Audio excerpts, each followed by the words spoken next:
Now we have another illustration of the insanity of the Trimet rules and regulations in relation to Trimet operators, and this is not the first time we've seen this. We've posted this sort of thing before, but I want to collect this. I collect the material, so I want to collect this particular incident also. 2073. 2073, how can I help you? Yeah, my stomach's churning up. My head's pretty messed up right now. Okay, I need you to pull over right where you're at. What I mean by head messed up is I got a headache that's hurting pretty good. I mean, I can manage to drive it. I just need you to pull over.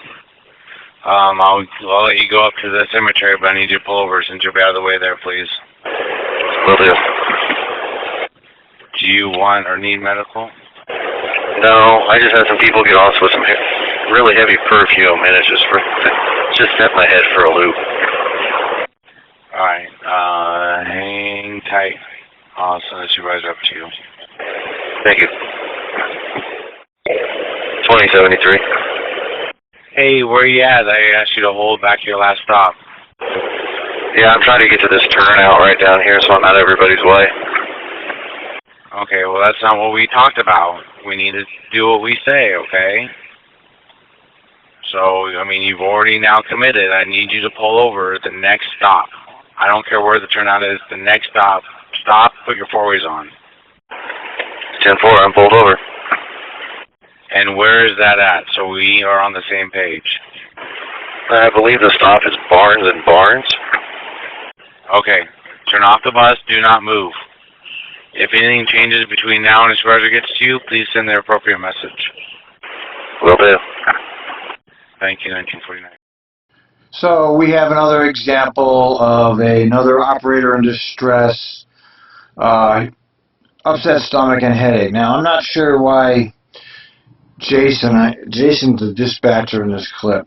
I happen to know Jason, and I'm not sure whether this is him or whether he's actually following the procedures strictly, but I didn't get the impression that the operator couldn't drive anymore. I just got the impression that he was feeling, his stomach was upset. Now, I don't know why Jason decided to pull him over and tell him not to drive anywhere anymore, but that's what the decision that he made is. And now let's see what happens after he's pulled over. 2073, pick up 2073. 2073. Okay, so the supervisor's en route to make contact with you. That's normal SOP. Since you refuse medical, if you would like, you can be clear once the supervisor talks to you. The supervisor cannot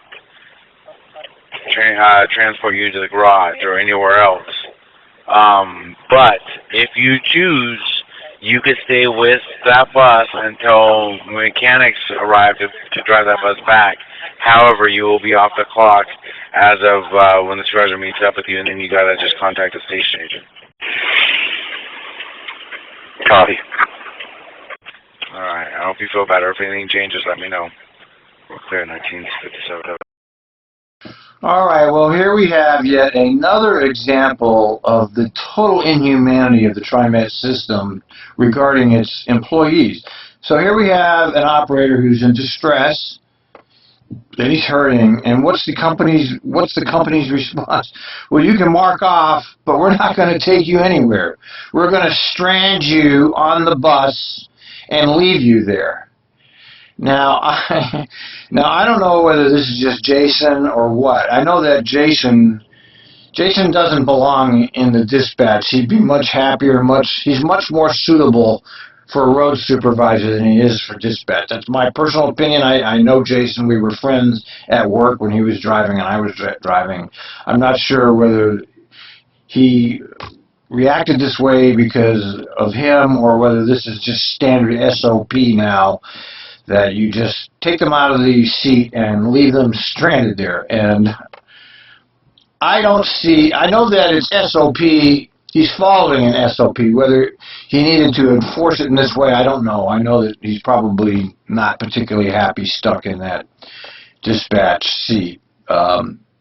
having known him, I know that he would be a much more effective road supervisor than he is a dispatcher, just because I know him. He'd be an excellent road supervisor. But Trimet, I think Trimet has him cornered in the dispatch. Last I heard, I haven't talked to Jason in years, but the last I heard, he was a road supervisor. They transferred him to dispatch, and he wanted to go back to road supervisor, and Trimet wouldn't let him. So they're basically holding him hostage in the dispatch seat. And knowing how I know him, he can't possibly be happy sitting there. And I certainly sympathize with him. But nevertheless, that's not really what I'm trying to bring forth. What I'm trying to illustrate here is the SOP he is following. Okay, that is the SOP. He's not doing anything wrong. But the SOP provides that the operator who's in distress just be stranded. I mean, how can you work for a company that allows that situation to happen to you? That is not acceptable. Where's the union? That needs to change, okay? This is not an acceptable thing to do to somebody in distress.